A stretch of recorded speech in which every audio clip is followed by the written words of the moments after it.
ሰላም ሰላም፣ ጤና ይስጥልን ውድ የጋት ሚዲያ ቤተሰቦች እንደ ያላችሁበት ሀገር የሰዓት አቆጣጠር እንደምን አላችሁ? እንደምን ቆያችሁኝ? ኢትዮጵያ ውስጥ ናችሁን ፕሮግራም ለምትከታተሉ ውድ ኢትዮጵያውያን እንደምን ዋላችሁ ማለት ትፈልጋለሁ። የጋት ሚዲያ ደግሞ ቤተሰቦች በያላችሁበት ሀገር አቆጣጠር እንደምን ዋላችሁ፣ እንደምን አደራችሁ እንደ ሰዓቱ አቆጣጠር ማለት ነው። ጥር 5 አምስተኛው ወር 2018 ጃንዋሪ 13 2026 በቀደም ተከተል በኢትዮጵያ ዘመን አቆጣጠርና በጎርጎሳውያን የዘመን አቆጣጠር የጋት ውሎ አጫጭር መረጃዎች ከዚህ እንደሚከተለው ወደ እናንተ አደርሳለሁ። ላይክ አድርጉ፣ ሸር አድርጉ፣ ሀሳብ አስተያየታችሁን አካፍሉ። የጋት ሚዲያ ሜምበር ሁኑ። ጋት ሚዲያን በሱፐር ቻት በሱፐር ታክስ ድጋፍ አድርጉ። ሶስት አጫጭር መረጃዎች አሉኝ። የመጀመሪያው በትናንትናው ዕለት የእስራኤል የውጭ ጉዳይ ሚኒስትር ጌዲዮን ሳር ከኢትዮጵያ የውጭ ጉዳይ ሚኒስትር ደኤታ ጋራ መነጋገራቸውን በንግግራቸውም ኢትዮጵያና እስራኤል የሁለቱም የዘላቂ ግንኙነት እንዳላቸው ወይንም በሌላ መልኩ ስትራቴጂክ ኢንተረስት እንዳላቸው የሁለትዮሽ ጉዳዮችን በቀጠናው ጉዳዮች ዙሪያ በስፋት እንደመከሩ ያስቀመጡበት ሁኔታ አለ። ትዊተር ገጻቸው ላይ አይታችሁት ከሆነ ያም ብቻም አይደለም፣ ኢትዮጵያና እስራኤል በቀጠናው ውስጥ የጋራ ፍላጎቶቻቸውን ለማሳካት ከዚህ ቀደም ከነበረው ግንኙነታቸው ባሻገር የበለጠ በስፋት እንደሚሰሩ የገለጹበት ሁኔታ አለ። ምናልባት ስለ ኢራን የገለጹት ሁኔታ አለ። ከራሳቸው ኢንተረስት አንጻር ግሬት ሚቲንግ ዊዝ ኢትዮጵያን ስቴት ሚኒስትር ኦፍ ፎሪን አፌርስ ሀደራ አበራ ከውጭ ጉዳይ ሚኒስትር ዴኤታ ክቡር ሀደራ አበራ ጋራ መልካም ቆይታ ወይም ድንቅ ስብሰባ አድርገናል ሊሆን ይችላል። ወደ አማርኛ ሊትራሊ ስንተረጉመው ብዬ ነው። ዊ ቪው ኢትዮጵያ አዝ ሎንግ ተርም ስትራቴጂክ ፓርትነር፣ ኢትዮጵያን እንደ ረዥም ጊዜ እንደ ዘላቂ ስትራቴጂካዊ አጋር እናያታለን። and we will further strengthen ties፣ ከዚህ የበለጠ ደግሞ ግንኙነታችን ትብብራችንን ማሳደግ እንፈልጋለን። we discussed mutual challenges in our region፣ በቀጠናው ውስጥ የጋራ የሁለቱ ሀገራት ተግዳሮቶችን ፈተናዎችን መሻገር የሚያስፈልጋቸውን ጉዳዮች መክረናል። I said that the Iranian region butchers its own people that are protesting and struggling for their freedom፣ ምናልባት ያው ያካተቱ ስለሆነ ኢራን ጨፍጫፊ ወይ ሰው በላ ሆኖ ለሰልፍ የወጡትን እየጨፈጨፈ እየገደለ ነው ያለው። we are strengthening the long standing Israel-Ethiopian friendship፣ ትልቁ የሚጠቅመን የኢትዮጵያና የእስራኤልን ዘመን ተሻጋሪ ሎንግ ስታንዲንግ የሆነ ወዳጅነት ለማዝለቅ እየሰራ ነው በሚል ጉዳይ አለ። እንግዲህ እንደምታውቁት አዲስ አክሲስ እናያለን በቀይ ባህር ላይ። አንደኛው ዩናይትድ አረብ ኤሚሬት ያለችበት ነው። ሁለተኛው ይሄ አብርሃም አኮርድ የፈረመችዋ እነ ሞሮኮ ያሉበት፣ ኦፍኮርስ ከላይ ከሰሜንም ቢሆን ዞሮ ዞሮ ዩናይትድ አረብ ኤሚሬት፣ እስራኤል እና ሶማሌላንድ ባንድ ሳይድ አለ። ስትራቴጂክ አምቢጊቲ መሆኑ እንደተጠበቀ ሆኖ የራስን ብሔራዊ ጥቅም ከማንም ጋር ሳይሆኑ በሌላው የውጭ ጉዳይ ፖሊሲ ላይ ሳይመሰረቱ የራስን ብሔራዊ ጥቅም ለማስጠበቅ ቢሆን እንጂ ኢትዮጵያ ገለልተኛ ሆና በአንድ ሳይድ አለች። በሌላ መልኩ ደግሞ ሶማሊያ፣ ግብፅ ልንለው እንችላለን፣ ሳውዲ አረቢያ ወይም የአረብ ሊግ አባል ሀገራት የኦአይሲ እነኚህ ሆነው ደግሞ ግን ፓርቲኩላርሊ ባስተላለፍ ደረጃ ስናይ ግብፅ፣ ሶማሊያ፣ ሳውዲ አረቢያ በአንድ በኩል ነው ያሉ ማለት ይቻላል። በዚህ ሂደት ኢትዮጵያ የራሷን ስትራቴጂክ ኢንተረስት ከማንም ጋር ሳይወግኑ የኔ ዘላቂ ጥቅሜ እነዚህ ናቸው፣ ይህንን የሚያሳካልኝ ያው እነዚህ ናቸው ስል ስለሚታወቁ ነው። የኢትዮጵያ ብሔራዊ ጥቅም አንደኛ የህልውና ጉዳይ የሆነው የቀይ ባህር ጉዳይ አለ። ሁለተኛ የተፈጥሮና ሰው ሰራሽ ሀብቶችን በሙሉ አሟጦ ጉልበትን ጨምሮ የውጭ ቀጥተኛ ኢንቨስትመንት በመሳብ ኢትዮጵያን ማበልጸግ፣ ዘመን ተሻጋሪ የሆኑ ትልቅ ፕሮጀክቶችን የመስራት ወይም ልማትና ብልጽግና፣ ዲሞክራሲ፣ የተቋም ግንባታ እያልን የምንወስዳቸው እነዚህ ናቸው የኢትዮጵያ ፍላጎቶች። በዚህ ዙሪያ በእነዚህ ብሔራዊ ጥቅሞች መሳካት ዙሪያ የወዳጅ ጠላት አስተላልፍ የሚባል የለም። ይህንን የሚያሳካ ሁልጊዜ ወዳጅ ነው። ይሄ እንዳይሳካ የሚሰራ የኢትዮጵያን የቀይ ባህር ጥያቄ፣ የኢትዮጵያን ጸጋዎች፣ የከርሰ ምድር፣ የገጸ ምድር፣ የሰው ሀብት ብዛታችን፣ ጂኦግራፊክ ሎኬሽናችን እነዚህን ተጠቅመን ለማደግ የምናደርገውን ጥረት የሚያደናቅፍ ሁሉ ጠላት ነው። ግን የጠላትነት ደረጃው ደግሞ አንዳንዱ ጠላት አላሳለፈ ካለ የግድ ትፋለመዋለህ። ማለፍ የምትችል ከሆነ ጊዜ የሚፈታውን ደግሞ እያዩ መሄድ ያስፈልጋል ማለት ነው። ሰው ይሄ አዲስ ባለው የቀጠናዊ አሰላለፍ የእስራኤል ከኢትዮጵያ ጋር አጋር መሆኗ ከሶማሊላንድ ጋር አገራዊ እውቅና መስጠቷን ተከትሎ አዳዲስ ዲቨሎፕመንቶች ተፈጥረዋል። ኦፍኮርስ የዩናይትድ አረብ ኤሚሬት እና የሳውዲ አረቢያ የፖለቲካ መሳሳብ፣ የፖለቲካ ውጥረት ሀውቲን የበለጠ ጉልበት እንዲያገኝ እየረዳው ነው። ያው የራሱ ሀውቲ ፈተና አለበት። ዋና ድጋፍ የሚያገኘው ከኢራን ነው ሀውቲ። ነገር ግን ከኢራን ድጋፍ ሲያገኝ ኢራን ደግሞ ያለበት የውስጥ ውጥረት አለ። ኦፍኮርስ የሊባኖስን ሄዝቦላ ይደግፋል፣ የፍልስጤሙን ሐማስ ይደግፋል፣ የሶሪያ ታጣቂዎችን፣ የኢራቅ ታጣቂዎችን በተወሰነ ደረጃ ስመግል የሚያደርጉበት ወርቅ የሚነጋገዱበት ከቬንዙዌላ ጋር የነበራለ እነዚህ ጉዳዮች በጣም የተወጠረውን እንዲሰበሰብ መጠነኛም ቢሆን ከኢራን የሚያገኘው ድጋፍ እንዳይቋረጥበት ሊያደርግ ይችላል። ነገር ግን የዩናይትድ አረብ ኤሚሬት በሳውዘርን ትራንዚሽን ካውንስል በመደገፍ በላይ ደግሞ ሳውዲ አረቢያ ደግሞ የፕሬዚደንሻል ሊደርሽፕ ካውንስልን የመደገፍ እንግዲህ እዛ ላይ ይቺ ሀድራማውት የምትባለዋ ወደብ ወደፊት በጣም ግዙፍ የሆነ ነዳጅ አግኝተዋል አላቸው። ነዳጅ ኦፍኮርስ ግን ግዙፍ የሆነ ኦይል ሪዘርቫቸውን አውጥተው በቀይ ባህር በኩል በዚህ በሀድራማውት በኩል መሸጥ ይፈልጋሉ። ያንን አስቀድመው ከየመን ከሳላህ ጋር ተስማምተው እንደነበር አንዳንድ ዶክመንቶች ይወጣሉ። ዞሮ ዞሮ የራሳቸው የሆነ ሪጂናል ፓወር ሪቨለሪ ያላቸው በዛው በሚድል ኢስት፣ በቀይ ባህር ቀጠና ደግሞ ያንን የሪጂናል ፓወርን ወደ ቀይ ባህር ፕሮጀክት የማድረግ የማስፋት ፍላጎት አለ። በዚህ ሂደት የሬድሲ ሴኪሪቲ አሊያንስ ያው የሬድሲ ሴኪሪቲ አሊያንስ እንዲሁ ማለት የፈለገው ብናሽ ሞነሙነው ኢትዮጵያ ወደ ቀይ ባህር እንዳትመለስ በማሰብ በማቀድ የሀሳብ አመንጭው 2018 ግብፅ ነች።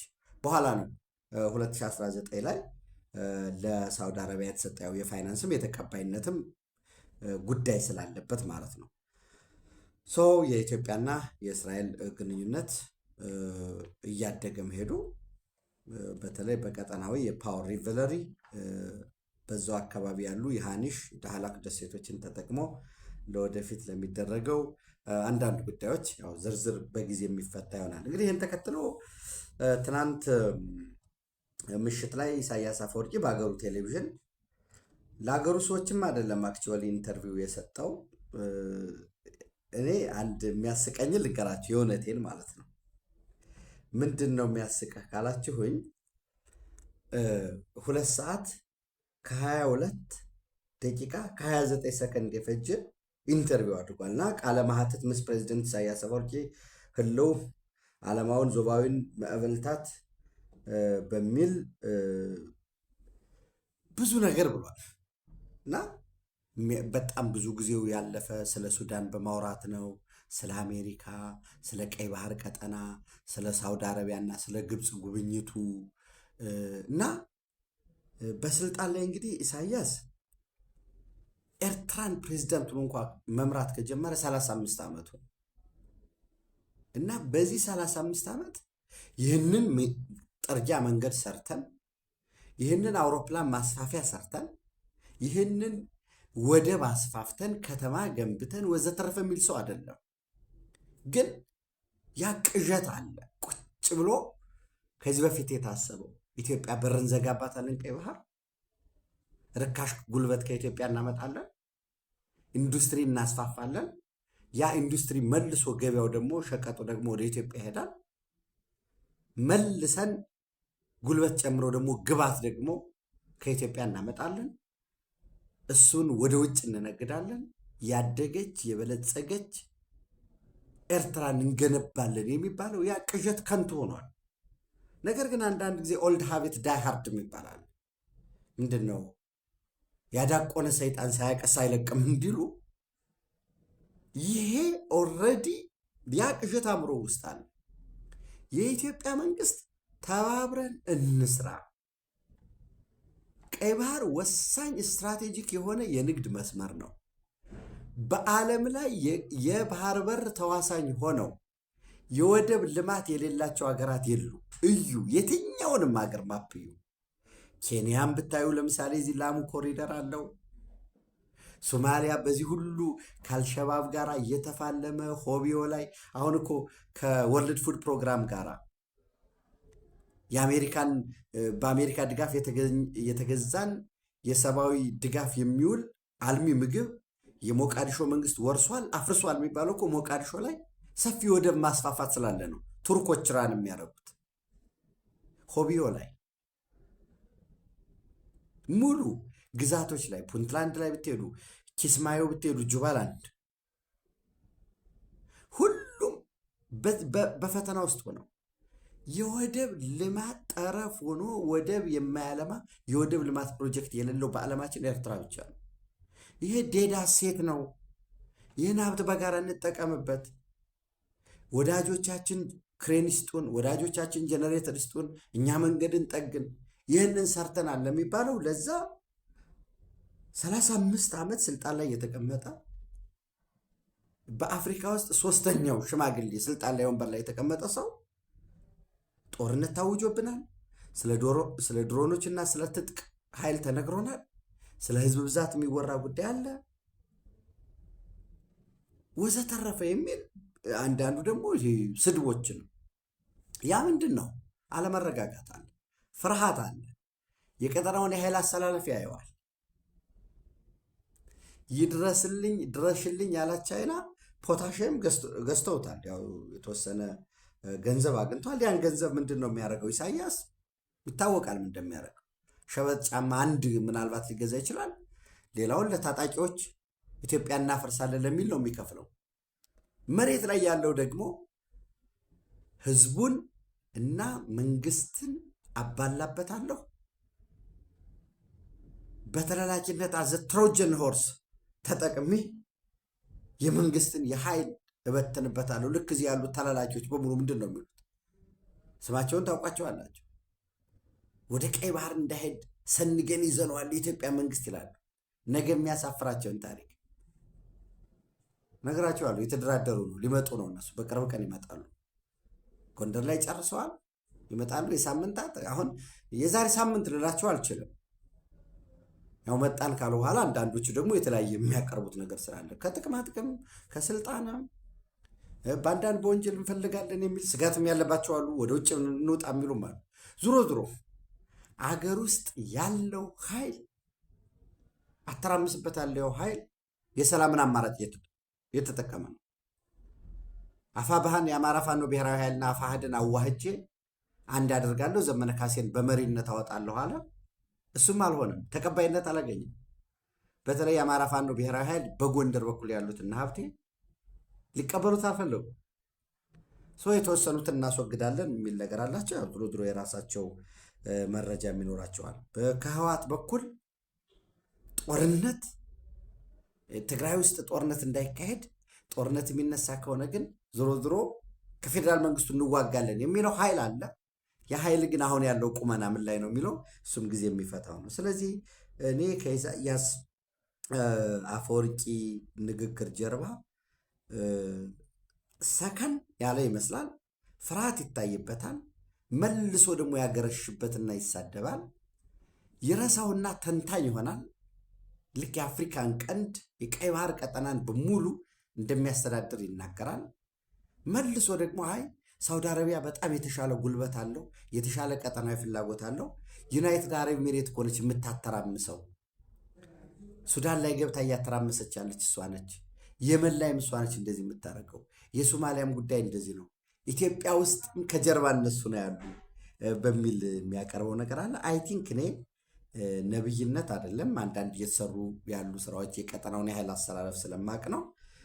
በዚህ ቀጣይ 2-3 ወር ውስጥ ሊፈጠሩ የሚችሉትን ጉዳዮች ማየት ነው። እኔ በነገራችን ላይ ደጋግሜ እንዳልኳችሁ 130 ሚሊዮን ህዝብ ይዘን ሰፊ መሬት ይዘን በቀጠናው በቀይ ባህር ቀጠና ፓወር አንከር መሆን ያለብን ህዝቦች ጥቂት ተላላኪዎች ስለሚያጮሁለት፣ ጥቂቶች ትናንት ሻዕቢያ ጨፈጨፈን አስጨፈጨፈን ይሉ የነበሩ የህወሓት ቃል አቀባዮች ዛሬ የኢሳያስ ተርጓሚና አጫፋሪ የሆኑበት ይሄ በታሪክ በራሱ ጊዜም የሚታይ ነው። ያው ደግሞ እንደ ህዝብም እንደምታውቁት ይሄ የመካከለኛው ምስራቅ የአፍሪካ ቀንድ የህዝቦች መስተጋበር ያለበት ነው።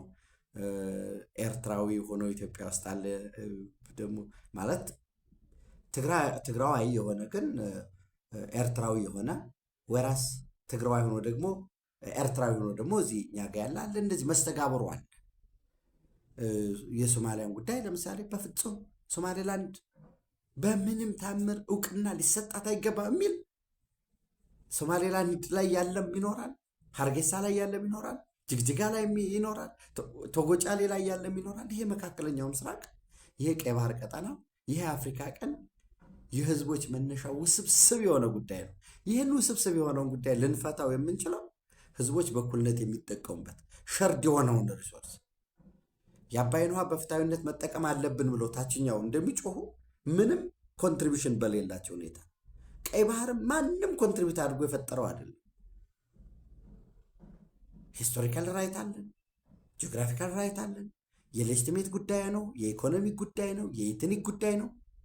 ይህንን ያደለውም ማወራው የተባበሩት መንግስታት በውሳኔ ቁጥር 390 ሪዞሉሽን ኤቪ ተቀብሎ ያጸደቀው ነው። እሱን ነው የምናሳየውና ኤርትራን ለተወሰነ ጊዜ እንደ ሀገር በታወቁበት ሁኔታ ለመደራደር የሚመች ከሆነ እንደ ሀገር እውቅና እንሰጣቸዋለን።